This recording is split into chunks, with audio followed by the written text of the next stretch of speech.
Welcome back everybody to the latest video in the Halloween special.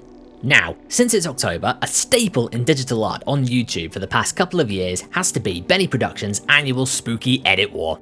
In my opinion, this is where any and every Photoshop artist is at their most creative and competitive. I've been in awe at the level of creativity, uniqueness and imagination of every artist's work submitted for this battle since being made aware of it. You also know it's great, especially when Phase Runner and Encreate have taken part in previous years. Having participated in Benny's Fantasy and Magic battle back in May this year, I was itching to take part in this year's Halloween Edit War.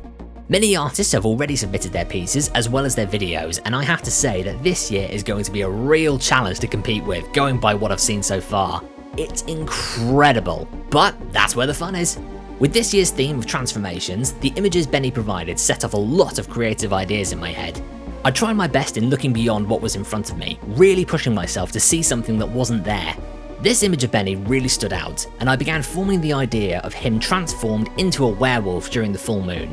It also helped that I watched An American Werewolf in London again, which started ringing a lot of creative bells thanks in large part to the first transformation scene in the film. It is the best transformation ever after all. I mean, seriously, look at this! It's epic! And this came out in the 80s!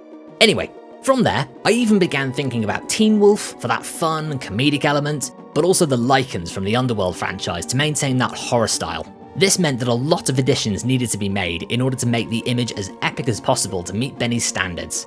How did it turn out? You'll have to wait and see. If you're enjoying the Halloween content so far and having an amazing October yourselves, I'd love to know your thoughts in the comment section below. And if you'd like to see more, do be sure to hit that like button, subscribe to the channel and click the bell icon so that you stay up to date when new videos drop. Right then, with all that said, let the edit war commence and I'll catch you all in the next video. CleverGlitch!